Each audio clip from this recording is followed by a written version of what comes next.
Welcome.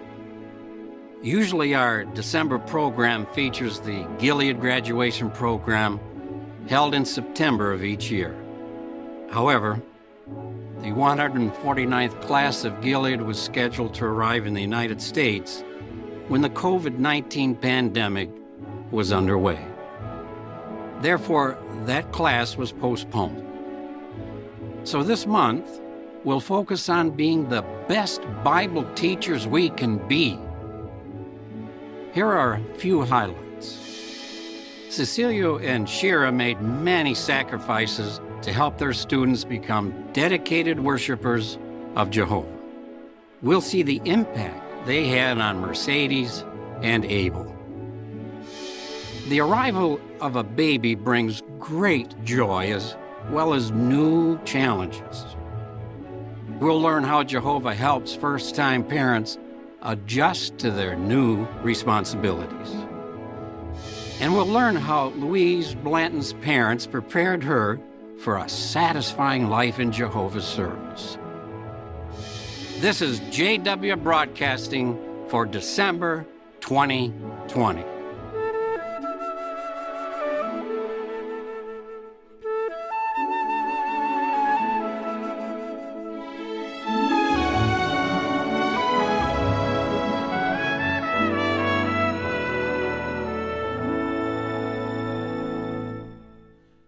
My comments this month are drawn from 1 Corinthians 3:10. Let each one keep watching how he is building. Building? Are we talking about the upcoming construction of a facility for headquarters departments in Ramapo, New York? Or are we referring to the building of new kingdom halls in your country? Well, as important as those building projects are, my comments are directed to an even more important building work. Let's look at the context in 1 Corinthians chapter 3 in verse 5. Apollos and Paul are mentioned by name, and what was their specific role identified to be? Verse 5 says, ministers through whom you became believers. Apollos and Paul had taught the scriptures to many in Corinth. In verses 6 through 9, Paul likens this teaching activity to the planting of a field. Seeds of truth are planted in the heart of a person. By means of return visits and Bible studies, the seeds are watered. But if the person is receptive, then with Jehovah's Spirit and blessing, the truth will blossom and grow to the point of dedication and baptism. Did you notice in verse 9, Bible teachers are described as God's fellow workers? What an awesome privilege we have to assist Jehovah in gathering the precious things of all the nations. So we now know the topic of these verses in 1 Corinthians chapter 3. It's discussing Bible teachers who help others to become believers.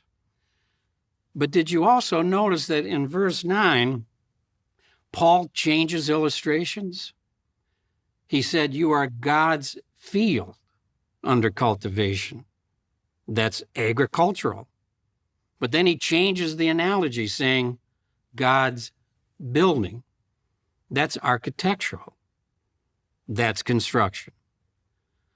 Why the change in illustrations? The building analogy highlights a specific point.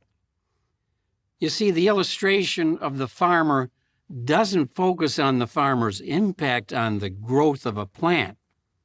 In that illustration, the farmer waters the seedling, but it's God that makes the plant grow. However, the illustration of building or construction focuses on the builder's involvement or the Bible teacher's involvement. The one constructing a building has considerable influence over the quality of the end product.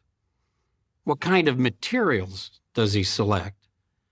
Is he thorough in his work? Or does he cut corners to get the job done faster or with less effort? Now let's read the 10th verse of 1 Corinthians chapter 3. According to the undeserved kindness of God that was given to me, I laid a foundation as a skilled master builder, but someone else is building on it. But let each one keep watching how he is building on it.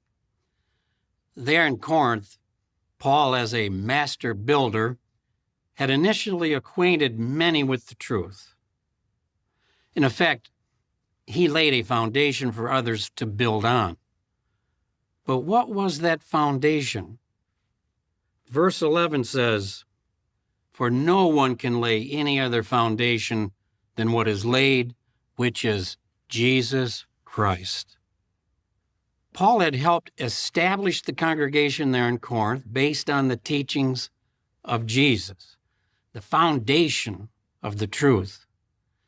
Building on that foundation, others would become Bible teachers and help still others to progress toward baptism. That is why Paul cautioned in verse 10 to keep watching how we build. We can affect the outcome. So to all of us Bible teachers, including parents, we ask the question, how are we building on the foundation? Why does it really matter? Let's read verses 12 and 13. "Now, if anyone builds on the foundation gold, silver, precious stones, wood, hay, or straw, each one's work will be shown for what it is, for the day will show it up, because it will be revealed by means of fire, and the fire itself will prove what sort of work each one has built." Do we understand how important it is to analyze our teaching techniques? Will we use the best techniques possible to reach our student or our child's heart? Or do we just try to get by with the bare essentials? In effect, a half-hearted effort using hay or straw, as it were. Some years ago, in one developing country, during an economic boom, it became a priority to build more and more schools. Unfortunately, building requirements and materials were substandard. Well, what happened when a 7.9 magnitude earthquake hit one of the areas? Many schools in the earthquake zone crumbled, while buildings around them remained standing. An official report indicated that over 5,000 students died. Think about it. Prior to the earthquake, schools were in session, and everything seemed fine. Students and faculty were coming and going on a daily basis. But the unforeseen earthquake proved that the building methods used were not of the quality needed to prevent collapse and terrible carnage. 1 Corinthians 3:13 makes clear that how we build spiritually when teaching Bible students or our children is just as important. Now, notice the sobering point made in verses 14 and 15. "If anyone's work that he has built on it remains, he will receive a reward. If anyone's work is burned up, he will suffer loss, but he himself will be saved. Yet, if so, it will be as through fire." The point in verse 14 is that if we're conscientious and reach the heart of our Bible students, that may be what gives them the needed fortitude to withstand an unexpected trial. In that case, our diligent work remains. Then verse 15 makes the point that If our teaching techniques were inconsistent or were in some way slipshod, our student may not successfully weather a fire or stormy trial in his life. We personally may survive, but we might suffer the loss of the one we studied with, whether a Bible student or our own child. That's why Paul is highlighting the need to be the best Bible teacher we personally can be. However, we should mention that if a person who progresses to dedication and baptism later leaves the truth, it's not necessarily the responsibility of the Bible teacher. The teacher may have been very diligent and used the best of spiritual building materials, but the student or child may not have responded from his heart, or possibly he allowed human imperfection or temptation to cause him to deviate from the way. But the takeaway point from 1 Corinthians chapter 3 is to do our best to build in our students or children fire-resistant materials. We want them to remain, to endure the tests that are sure to come their way. What might be likened to building with inferior materials when studying the Bible with someone? Possibly, we initially arouse a person's interest by telling him about the hope of everlasting life in paradise. That's indeed scriptural. But is that in itself building in such a way that the person will survive a fiery trial of faith in the future? What if our teaching consisted solely of saying, if you want to live forever in paradise, you must study, go to the meetings, and share in the preaching work?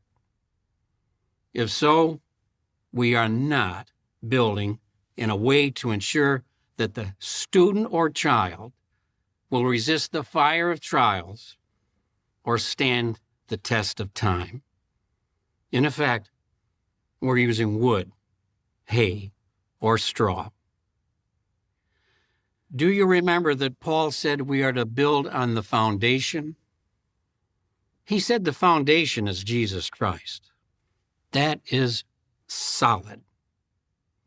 Ephesians chapter 3, 16 and 17 helps us to understand what it means to build with quality materials such as gold, silver, and precious stones. In verse 16, it makes clear that there's a way that we can be made mighty in the person we are inside. Let's read verse 17. And that through your faith you may have the Christ dwell in your hearts with love. May you be rooted and established on the foundation. How can we help our child or Bible student become strong or mighty spiritually? Interestingly, verse 17 said that it's by having the Christ dwell in your hearts. Not just knowing Jesus in the head, but sounding his teachings and personality down into our student's heart. It means to know Jesus so well that it's as if he lives or dwells inside of us and motivates us as Christians. The result, verse 17 concluded by saying that the student would become rooted and established on the foundation. Yes, solidly grounded on Jesus Christ. And Hebrews 1:3 says that Jesus is the reflection of God's glory and the exact representation of his very being. Jesus himself said, "No one comes to the Father except through me." So building with fire-resistant materials means helping the student to love Jesus, yes, but also having a close, loving relationship with Jehovah God himself. But why are we considering the theme, keep watching how you are building now. Why is this more urgent than ever before? It's because all indications, scripturally and circumstantially, point to Satan's evil system of things coming to an abrupt end. The physical indications of Matthew chapter 24 and the bizarre temperament described in 2 Timothy 3, 1 through 5 become more and more precise as we watch the scene of this world unfold.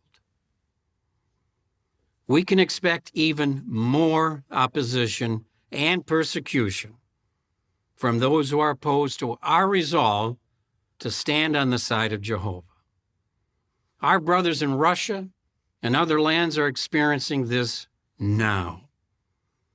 Some have been beaten and brutalized in other ways. As we've heard, others have been sentenced to years in prison. In recent years, the organization has reminded us of what we can expect as the Great Tribulation begins. Do you remember this video clip from the Pursue What Builds Loyalty video series shown at the 2016 Regional Convention? Be reminded. And your faith has led you here as loyal servants of Jehovah, confident that Psalm 97, verse 10, applies to you personally. Jehovah is guarding the lives of his loyal ones.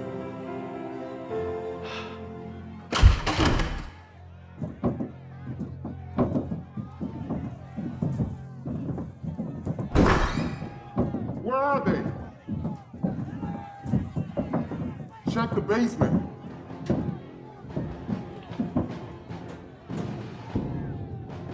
Check that door.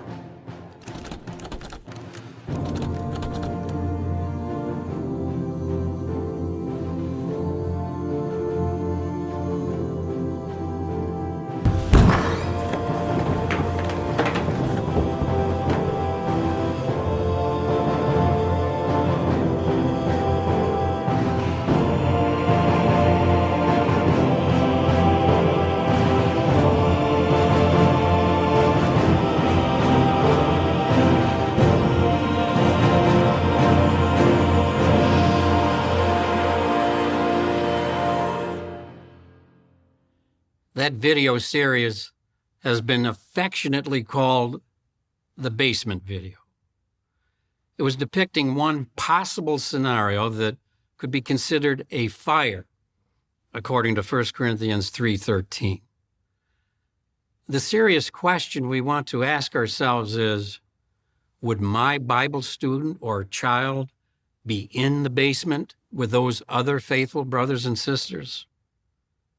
If not, would the reason be because of his own lack of faith? Or might it, at least in part, be because we did not take our responsibility as a teacher seriously enough? Did we build with fire-resistant materials, or in effect, with hay or straw? The same verse said, "For the day will show it up. The fire itself will prove what sort of work each one has built." It's a sobering thought, isn't it? If you recall, in the May 2020 JW Broadcasting monthly program, Brother Lett addressed the concern a few parents have expressed about some of our videos that depict biblical or modern-day situations. In these, at times, true worshipers are depicted as having their faith tested as if by fire. The concern expressed is that some scenes could have an effect on children who've been protected from all negative circumstances on TV, including daily news reports of catastrophes being faced by real people. The basement scene we just reviewed was one of our videos that produced such a reaction. Another one was the reenactment of the Bible account depicting Jehovah's saving acts in the time of King Hezekiah. It was shown at the 2016 Regional Convention, and the video is entitled, "Oh Jehovah, I Trust in You." Let's look again at that portrayal of Jehovah's saving acts.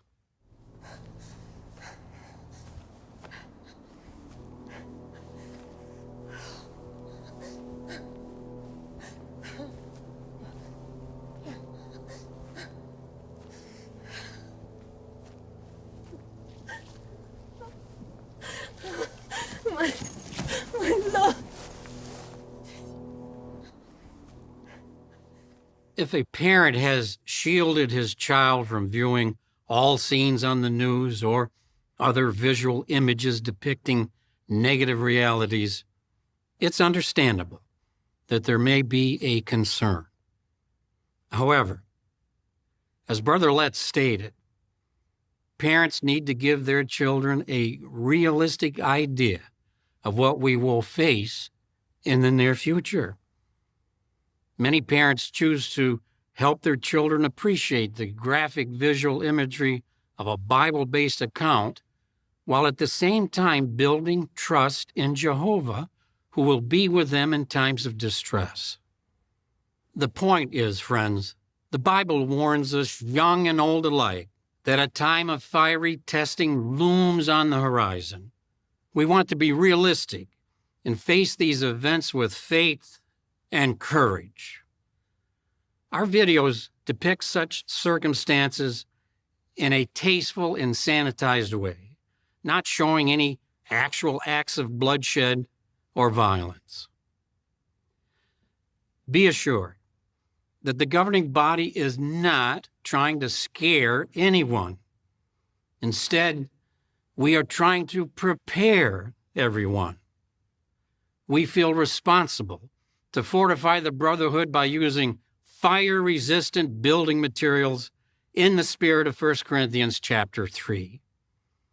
As teachers of the Word of God, may we all give prayerful thought to the methods, techniques, and the diligence we display when conducting Bible studies. We're motivated by the very Spirit of Jehovah God. The words at 2 Peter 3:9 come to mind. Of Jehovah it says, "He does not desire anyone to be destroyed, but desires all to attain to repentance." May that be our resolve as we take to heart the inspired words of 1 Corinthians 3:10, "Let each one keep watching how he is building." Having children is one of the greatest joys in life, and one of the greatest responsibilities Jehovah entrusts to a husband and wife. In the following dramatization, notice how the arrival of a baby changes a marriage and how Jehovah helps first-time parents.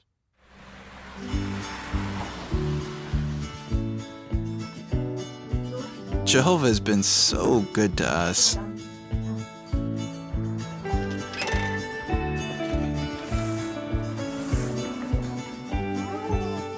We enjoy a busy life full of blessings.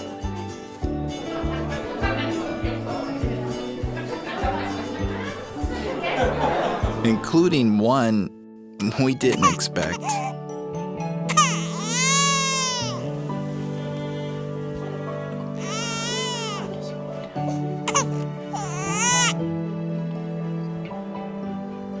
We love our little Emma so much.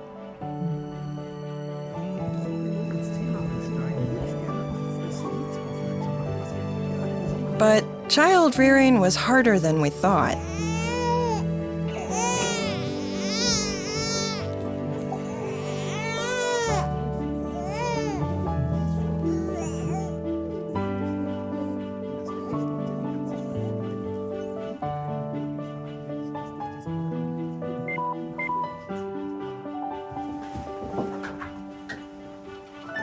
Most days went well.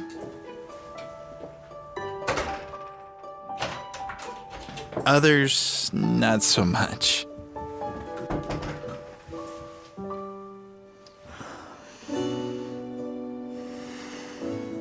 I just need some rest. When will things be back to normal? I wake with every little cry. I wake when she's silent. Am I doing this right? I should check on them. Any time to ourselves was time to do nothing. Fatigue was affecting our relationship with Jehovah. And each other.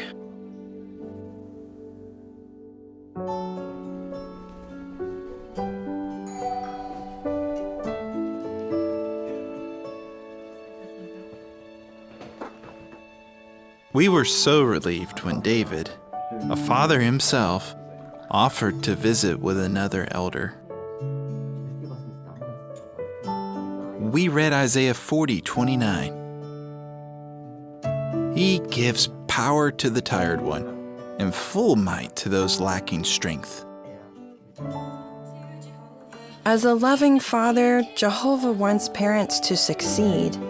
So he gives us what we need to recharge us.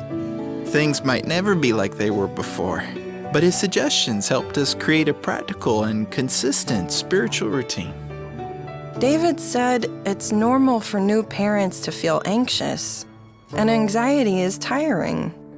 So we pray for a calm heart. And extra kindness when tired, so we can keep working as a team.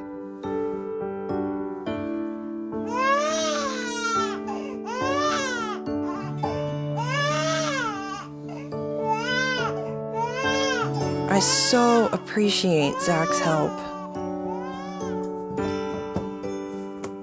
And I'm sacrificing some unnecessary things to put spiritual things first.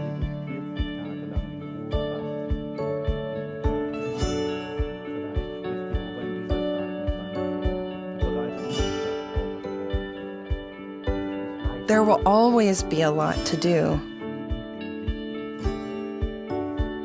But when Emma sleeps, I feed my faith and rest. Our new spiritual routine is invigorating.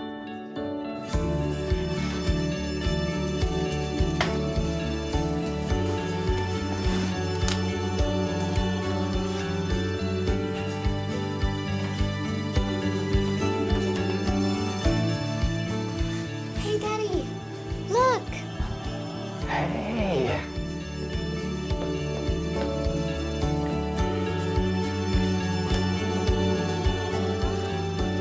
Jehovah helped us to understand. While life in the system may have many challenges, putting spiritual things first will give us the strength to meet them.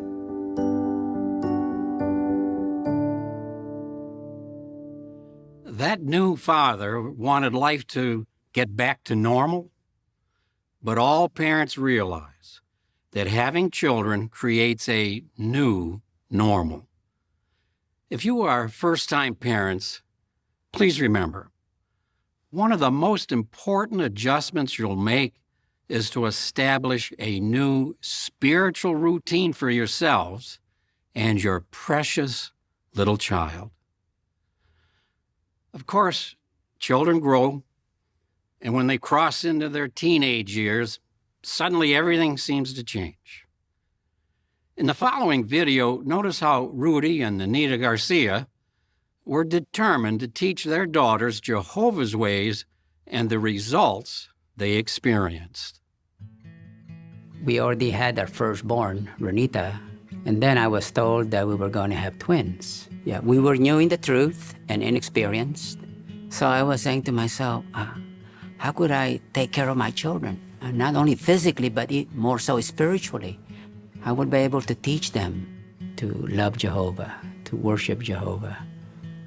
And 1 Corinthians 3:10 shows us the importance of raising a family by using good quality materials. So having a spiritual routine is very important for the children. My wife and I would have to lay a good spiritual foundation. We would have to set a good example for our children. As long as I could remember, I would always see my parents studying, doing personal Bible study. I remember Dad, one time he came to us in the living room and he said, you know, I was reading Psalm 1, verse 2, where it said, we should find delight in the law of Jehovah and read in an undertone day and night.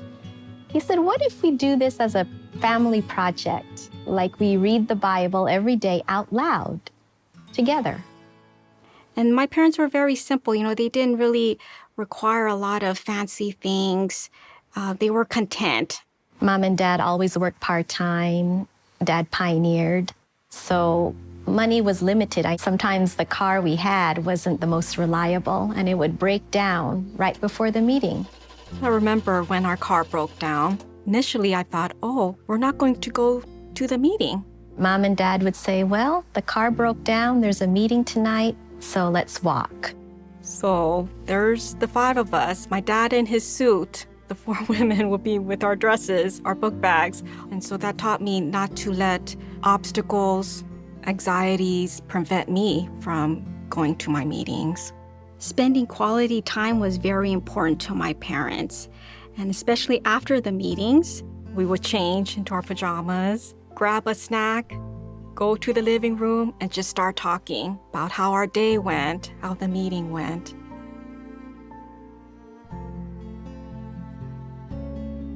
Just those special moments, it brought us closer together. I saw that Dad, no matter how busy he was, he would drop what he was doing and look at me and talk. I knew I was more important to him than what he was doing. I remember a time when I had a crush on a boy. My parents reasoned with me.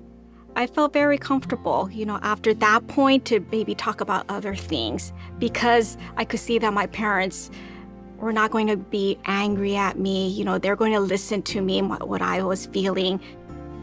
One of the blessings that Mom and Dad gave me was teaching me how to think and meditate on scriptures. They encouraged us to set full-time service or pioneering as a goal. We all worked part-time, me and my siblings, and I remember one close family friend said to me, you know, your parents are getting older, you know, you're their daughter, and you should probably work full-time. That way they have more of an easy life. After that sister's conversation, I almost gave up on pioneering, but I knew deep down that my parents would not be happy about that. They wanted us to spend our youth in serving Jehovah. My husband and I were invited to attend the 145th class of Gilead, and that was like a dream come true. I have to thank my parents for that because they always supported me through the years. I couldn't have done it without them.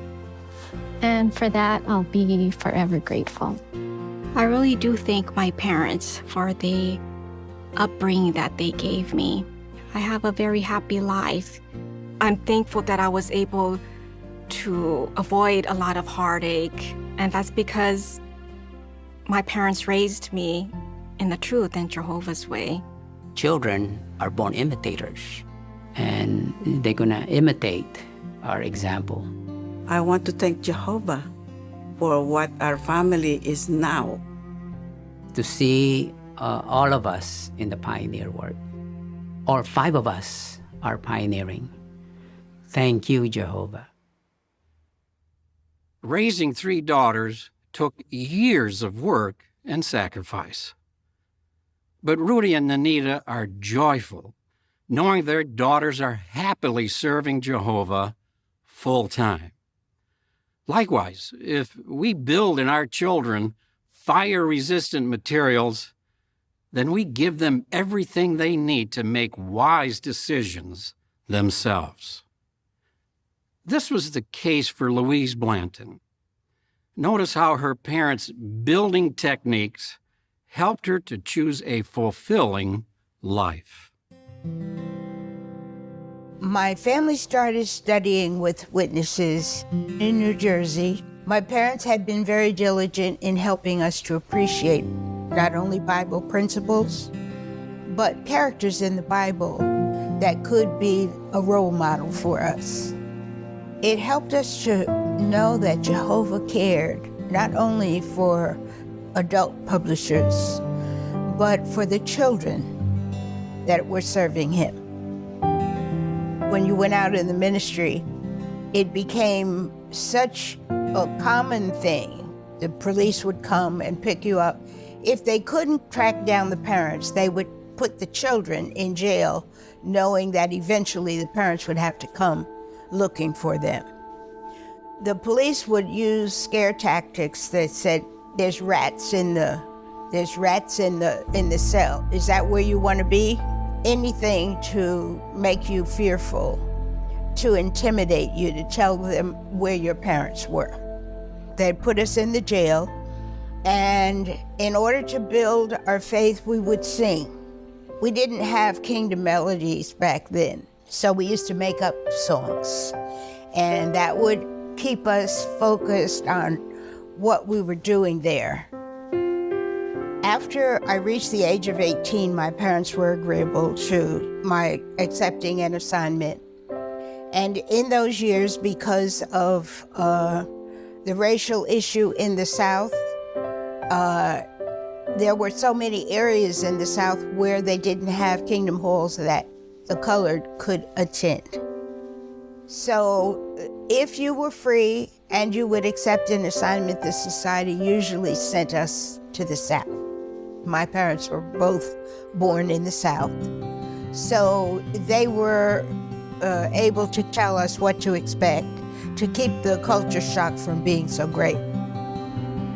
I was assigned to pioneer in Andalusia, Alabama, based on all of the matters that pertain to integration and segregation.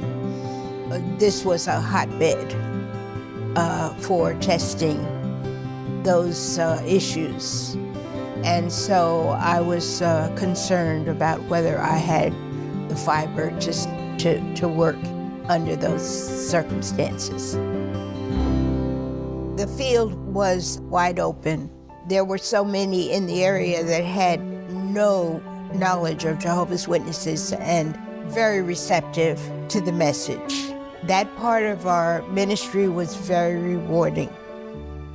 We had some very strong and helpful brothers that Jehovah was using to get his people, no matter what color, to get them to appreciate him and his purpose.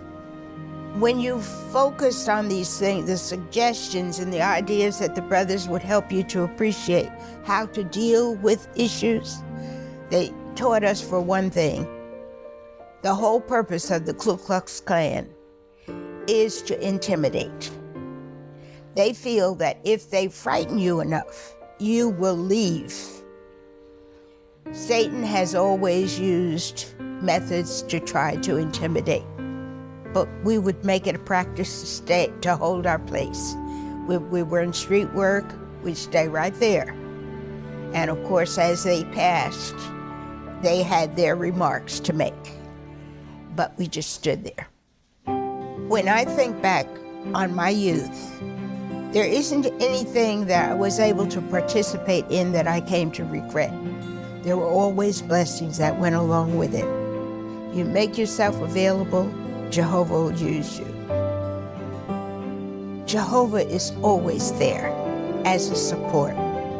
There isn't anything that he directs his organization to do that doesn't receive his support.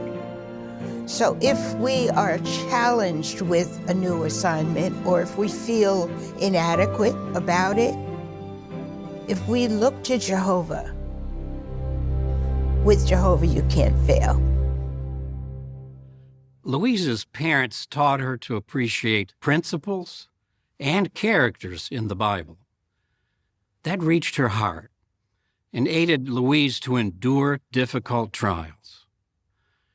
She has now spent over 50 years of her life in the full-time service, including over 40 years in Bethel service. Hard work and sacrifice may also be needed to help our Bible students to become disciples. We'll see that in our next video. A teacher should always help his or her student to develop love for Jehovah. That's the best foundation to build on. For me, it's important that they see Jehovah as a real person.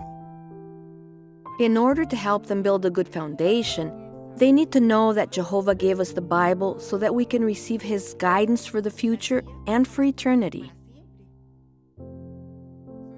I'm so thankful for my Bible teacher.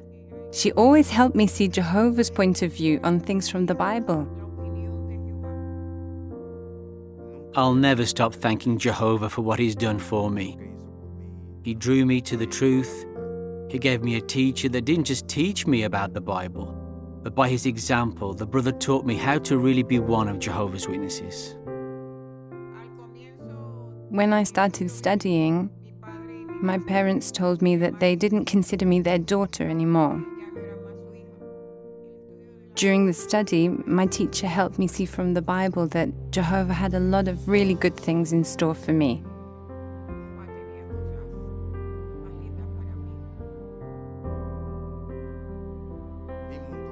My environment was very hostile before. My problem was that my wife and I argued a lot and I had a bad temper. The brother's advice really helped us to keep calm when we had problems. When a person starts getting to know Jehovah and they learn and apply Bible truths in their lives, the people who were their friends before are going to disappear. We need to give them that friendship they're losing. We've had to make some sacrifices for our students, but when we think about the blessings, we can barely remember the sacrifices. I worked full-time, but I had to adapt to the students' needs, not the other way around. Sometimes I would be up at 6 o'clock in the morning conducting a Bible study. Sometimes things come up and you can't make it, but the study should still happen. Another brother can study with him if we're not going to be there. When someone starts studying, it can feel like a lot. The Bible itself has 66 books. So for example, you can suggest that the student start reading a few verses every day and then add a little more every week. So that is how we see them progress. You get to see them practice what they're learning, really following the Bible's counsel in their lives. We don't just conduct a study, see them progress, get baptized, and then say, okay, see you later. It doesn't work like that. They become part of our life. He's been my friend since before I got baptized. It's been about 28 years now. Years ago, my former student Abel had a really difficult time. His wife got sick. Although we were far away when we heard about it, we kept in touch with him.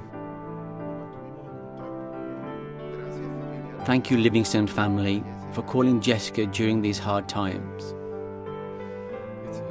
It's very encouraging to us. I know that you love us, and we also love you very much. You are an example in true worship for us. May Jehovah continue caring for you and blessing you.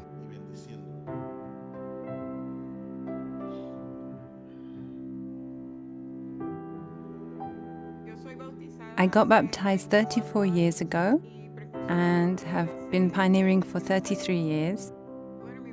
My Bible teacher was Shara. She was diagnosed with cancer. When I got sick, Jehovah used Mercedes to help me. After all this time, since I helped her learn the truth, now she comforts me. It's a father-son relationship. At some point, maybe this student will help me. And we can say that we're good-for-nothing slaves and we have done what we ought to have done. And they keep loving and serving Jehovah. What's better than that?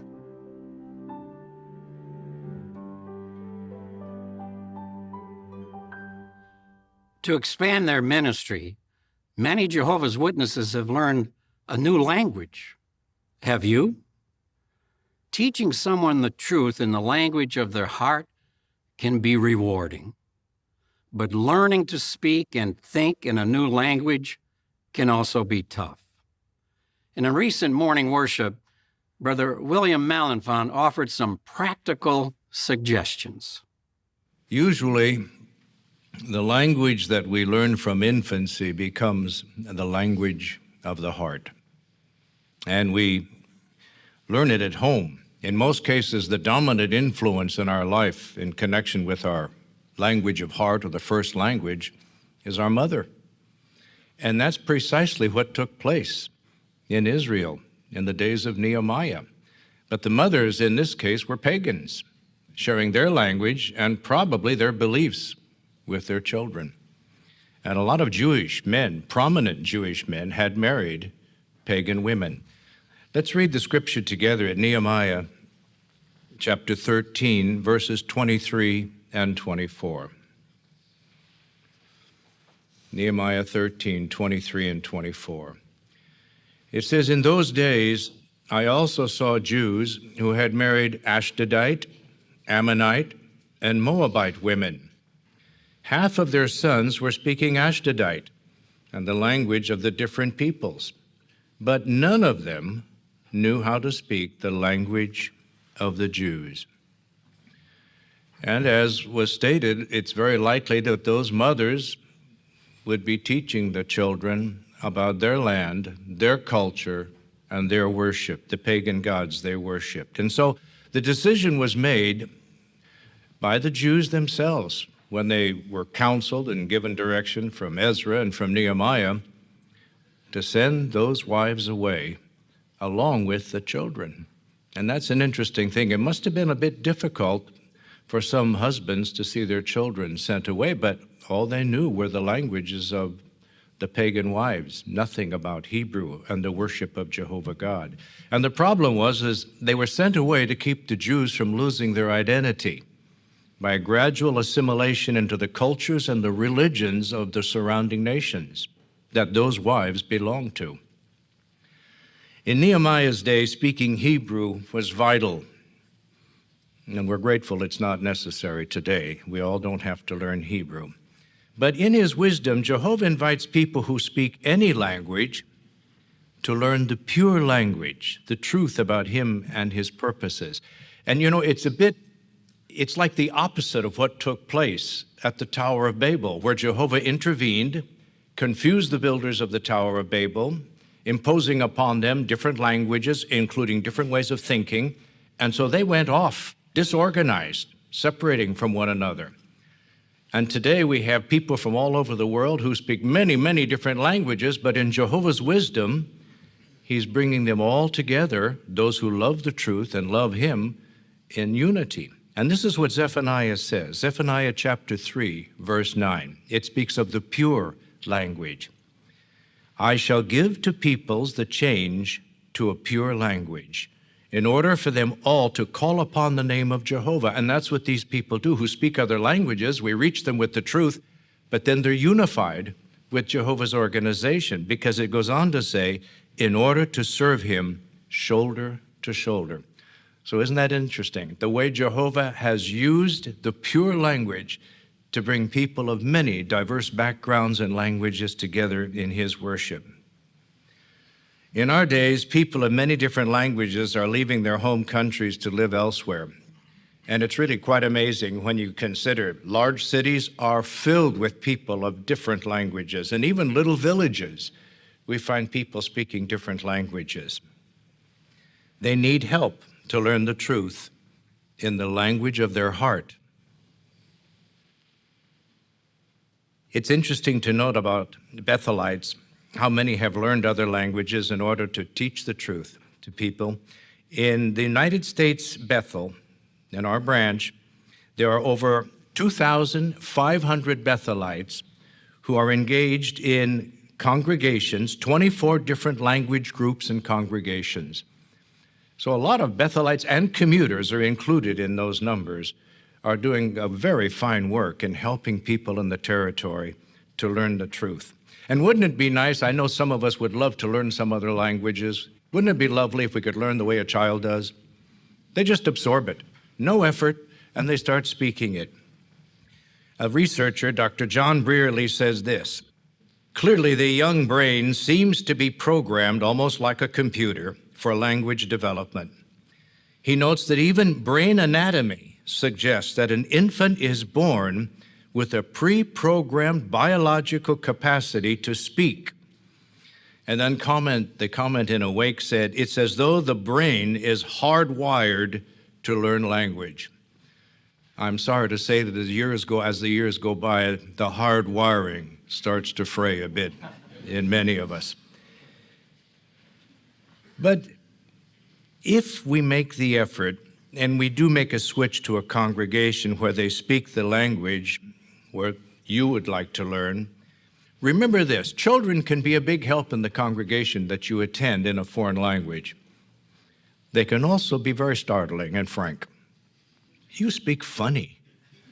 Why can't you pronounce that word properly? It's so easy. Well, yes, to you it's easy. You were raised with it. But that's how kids are. They don't realize the difficulties we have as we get older with the grooves being so deep and so thick in the brain with our original language that it's hard to get out of those grooves with vowels and consonants that we're not used to saying in a certain order. Keep a sense of humor. Listen to the kids, they'll help you. And don't be overly concerned about speaking a new language without an accent. Everybody has an accent, one way or another. Some are more agreeable than others, but everyone has that. So, and some don't want to admit it, but they really do. They have an accent. Even when we all speak the same language, you can tell where a person is from, whether it's east, north, west, whatever it may be, south. There are accents or intonations, the way words are pronounced. I remember years gone by for missionaries who were sent out into the field.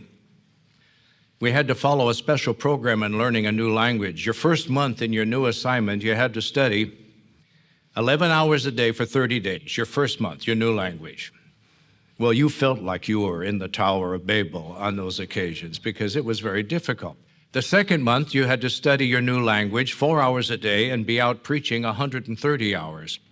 Your third month, 150 hours in the field ministry and study language as you can. For those who are striving to learn a new language, here are a few suggestions I gleaned from Awake of March 2007 and the January issue of 2000. There are 4 points. 1, motivation. 2, humility. 3, patience. 4, practice. Motivation. You need an incentive, a reason to pursue your goal. Because if you have a high level of motivation, you're going to be more successful. Well, we have the best motivation there is. Teach people the truth. Praise our God, Jehovah. Build up the congregation we've chosen to attend. What about humility? Well, don't expect too much of yourself when you start learning a new language. Mistakes are inevitable. And if you wait until you can speak it perfectly before you start making comments or give a talk, you may be waiting quite a while. Be prepared, because it may not be until after Armageddon that you achieve that goal. So don't be afraid to make mistakes and carry on with your new language. Patience. A brother stated, for me, the first 2 years were difficult, and at times I felt like giving up. Still, he acknowledges it does get easier as time goes by, and it gets enjoyable. And number 4, practice. A regular routine will help you to become fluent in your new language. Try to practice every day, even if it's for just a few minutes. There's an interesting saying, as one textbook puts it, a little and often is preferable to a lot, but seldom. So be steady, even for short periods of time, in practicing the new language. Now, the fact is that most Bethelites in our branch are serving in the English language field. and they are truly a blessing to the congregations. The brothers are happy to have Bethelites who take the lead, who give of themselves, and work hard to build up the congregation. So the decision to serve in an English congregation or with a different language group is highly personal. Whatever the decision may be, there's a key factor that we all have to keep in mind to maintain our spirituality at a high level and giving our Bethel assignment our best. And that key factor that we have to keep in mind is to focus on the one language that counts the most, the pure language that Jehovah God has given to his people. As we noted earlier, we can expect stormy tests and trials that come our way. But if we've built fire-resistant materials in our children, our students, and ourselves, we will stand firm. We'll see that in our beautiful new music video. The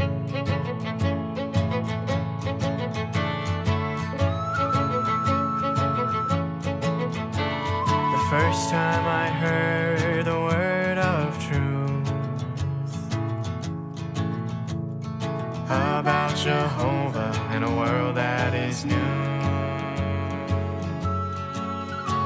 love grew in my heart right up to this day. But I know this world wants to pull me away. Oh, why can't I lose sight? Oh, I wanna do what is right. I'll keep building my faith so I can be strong. I will not give up or give in. His word as my guide, I'll follow each day. I'll pray to stand firm on the ground. I'll keep building my faith. I won't stop now.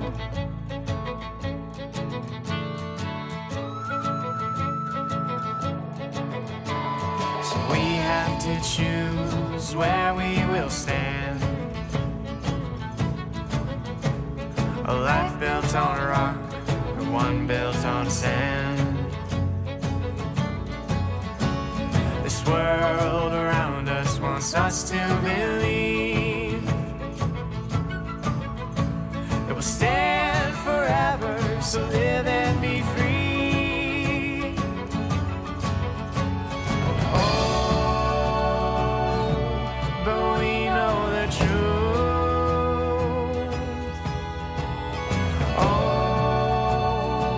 What the kingdom will do. Let's keep building our faith so we can be strong. We will not give up or give in. His word as our guide, we'll follow each day. We'll pray to stand firm on the ground. Let's keep building our faith. We won't stop now.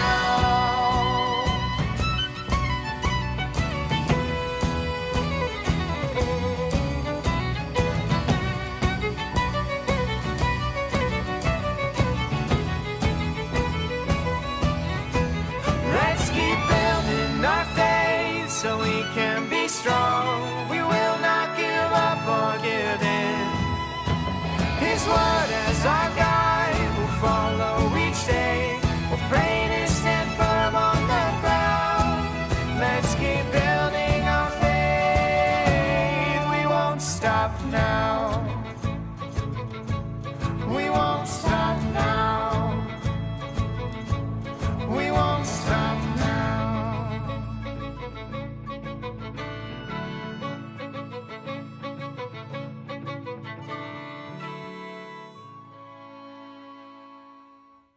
What an encouraging song. And to further help you stand firm against trials, a new video will be released later this month entitled Firm Under Opposition. This 10-minute video consists of segments from 2 previous documentaries that touch the hearts of many. Jehovah's Witnesses stand firm against Nazi assault and faithful under trials. Jehovah's Witnesses in the Soviet Union. So please look for this video that combines the highlights of the 2 previous programs. It will strengthen and help you remain faithful to Jehovah. The theme of this month's program was, "Let each one keep watching how he is building." We saw how first-time parents can successfully embrace their new responsibilities. By setting a good example, Rudy and Anita helped their 3 daughters reach meaningful spiritual goals. Louise received fine training from her parents, which has helped her to enjoy a fulfilling life. Cecilio and Shara made sacrifices to be effective Bible teachers, and their efforts made a real difference in the lives of their students. Before we close, let's visit our brothers and sisters in Nigeria.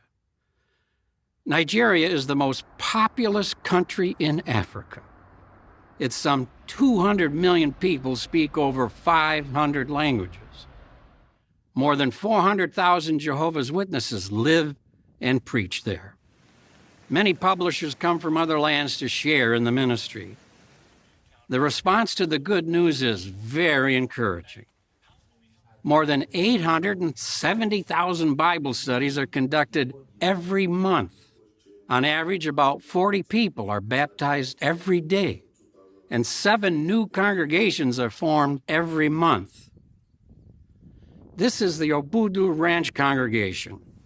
Their territory is beautiful, vast, and mountainous, literally in the clouds. 23 publishers, including 2 special pioneers, serve here. To reach areas only accessible by foot, the publishers sometimes walk for 8 hours. The terrain is challenging, but the long walk provides opportunities for upbuilding association. After working the territory, our brothers stay overnight and walk back another 8 hours. Our brothers and sisters in the Obudu Ranch congregation send their warm love and greetings. From the world headquarters of Jehovah's Witnesses, this is JW Broadcasting.